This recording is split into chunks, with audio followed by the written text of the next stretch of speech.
Hi, I wanted to take a few minutes to go over the syllabus with you. So if you don't have it printed out, I would suggest that you pause this video now, get it printed out, and then we can read along together. Alternatively, you can just open another window and read it on your screen. I thought that we would start with just a quick overview of why I think this course is important and why it matters to the curriculum of the NPL program. The concept of leadership is something that, while we have definitions of and we have disciplinary ideas about, I think from a communication perspective, changes depending on the organization and the context in which a person is behaving. In other words, leadership isn't this static concept that a person just is given. You are now a leader, and therefore you should do X, Y, Z, a variety of different things. Leadership instead emerges, and how a leader behaves and the best ways to behave are going to be very dependent upon the context of the organization and the goals of that organization and its culture. So this course asks you to think about communication and culture as mutually constructive in an organizational atmosphere. You might already be thinking about the places where you live and work. How do people communicate, and how does that represent the feeling or the overall personality of that organization? And how does the personality of the organization or its culture dictate how people can and should communicate?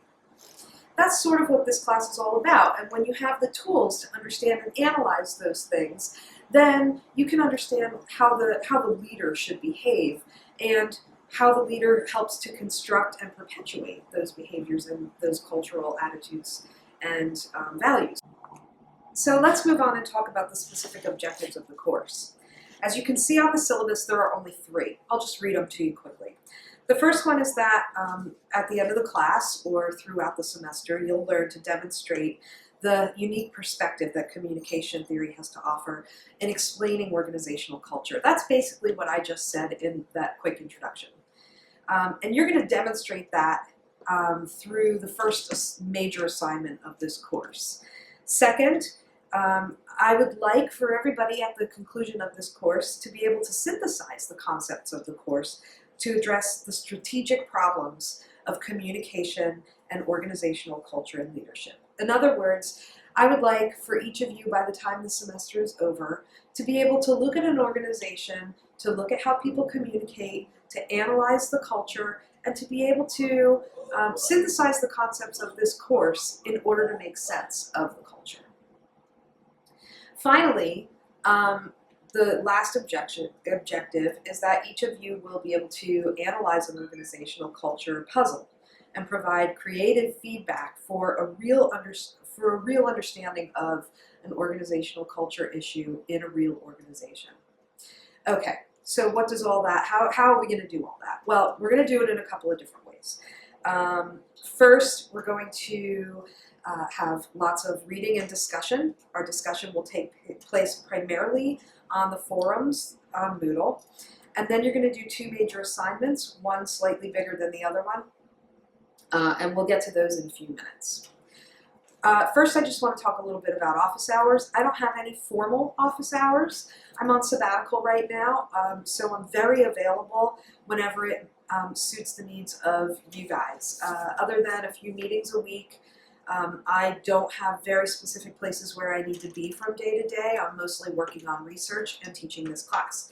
So if you'd like to get together via Skype or Facebook chat or FaceTime or through the Moodle site, you just let me know what way suits you best, and then we'll make an appointment and we'll figure things out. If we get to a point where everybody has the same kinds of questions, then we'll create a WebEx meeting and we'll all meet in WebEx for a few minutes just to sort of clarify things or to work things out. There's only 2 required texts. The one is the text that I emailed you all about on Monday the 5th. The second one is the APA manual, which you should have bought by now if you've had other courses. You can get APA resources online, but the only real place to get it the right way is in the most current edition of the manual. So I really recommend that you buy it. I adhere to it. I think it matters. It's part of scholarly communication, and as a communication course, I would really expect your papers to be written in APA style. Okay, if you've never had a communication class or an organizational theory and behavior class, I've recommended a few additional textbooks. I have chosen things that I know are available cheap through Amazon used. I would recommend just grabbing some. They might be really helpful to you as you move throughout the course, particularly as we do the two papers. They might help you with some additional resources. I do have a little bit in here about how communication will work throughout this course. I also would, if you look at pages 2 and 3, like you to consider joining a nonprofit organization if you don't already belong to one in some capacity. That is, volunteer, give your time, attend meetings, whatever that is. I would like you to be involved in some kind of nonprofit. Now, for some of you, you may already be working in a nonprofit, and that's great. Stick with that. But if you want some additional experience, if you think it would be helpful to you, then go out and join another one, even if it just means going to a meeting once a month at your local peace and justice committee, or at a political action committee, or at a church. That's a nonprofit. And I really recommend doing some sort of attendance or participation in a nonprofit if you don't already belong to one, so that you can make sense of these course concepts in the places that are relevant. So as I said, we're going to have online discussions, and we will have 2 papers in the class. Throughout the semester, we have about 16 weeks together. About 8 of them will include online discussion forums. I will lead those forums, hopefully asking you to pick up the leadership as we go. So I'll do that by posting the first question each week, and then maybe bopping in there once in a while in order to ask some questions or push a little further. But once I do that first posting, I would hope that you guys would sort of take over and make it your own conversation. The way I am going to prepare to do that first posting is by reading a 1-page document that each of you submits on Monday mornings right before forums begin. Now, I know we don't all like to work on weekends, so you can get this done whenever you want to, as long as it's there by 8 o'clock Eastern Time on a Monday morning. I don't care when it gets uploaded. So frankly, you could do all the reading this week and upload all your 1-pages by Thursday of this week or next week, and then you're done with that part of the assignment for the semester. The reason I'm having you do that is primarily so that I can see what are the things that you are finding most interesting and most difficult out of the readings. And through reading those, I will open them up on Monday mornings at 8. Once I get the house emptied of the kid and the partner, and I have some quiet time, I'll open those up, I'll read through them, and then I'll cull that information together in order to develop the questions that will guide our discussion for the week. So that helps me to tailor the conversation to your needs and interests. And I think, although it's one additional step for you, I think it'll make the learning much more enhanced and interactive for all of us. So I hope that everybody will sort of adhere to that Monday morning 8 a.m. piece. Again, you can post them anytime as long as I have them on the Monday morning before the discussion starts. And then we're going to close discussion on Thursday evenings. I'd like you to post at least 5 times during the week, hopefully not waiting until the end of the week. If you look at page 4 on your syllabus, you'll see the rubric that I'm going to use in order to evaluate your discussion in the forums. I want you to get those things in by Thursday so that I can spend Friday doing the evaluation and giving you feedback before the following Monday when the next discussion starts.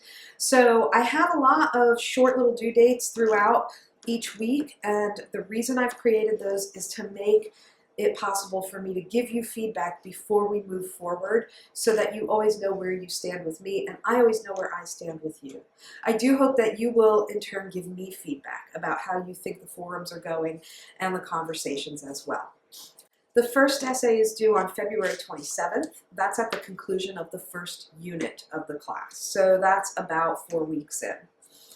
The purpose of this essay is for you to pull together conceptually the things that we have talked about and learned about and read about together for the first few weeks of the semester, and demonstrate to me that you can make sense of how these concepts work together. So this is a more theoretical paper, and this is the most sort of theory-driven exercise that you'll do. There's a full description of that in the syllabus. I believe it's on page 6. The final assignment for the semester is the big research paper. This paper is kind of exciting, I think, because it allows you to go into an actual organization, to look at its communication and culture, and to do some analysis and make some recommendations. Throughout the description of that assignment, I call it the analysis of a cultural problem or issue. I also use the word puzzle. And I like the word puzzle because I don't want you to think about this problem as something that's wrong. I want you to think about it as something to be thought about, something to be unraveled. So it could be something as simple as we need to figure out how to get our board of directors to understand our mission better. Or we need to identify new people to bring into the board of directors. How do we figure out who those people might be to fit into our culture? Or it might be something as simple as, gosh, how did this organization develop such a phenomenal set of people who really believe in it and who care about the work they're doing, and it's just something that you find interesting about an organization that you work at or have knowledge of.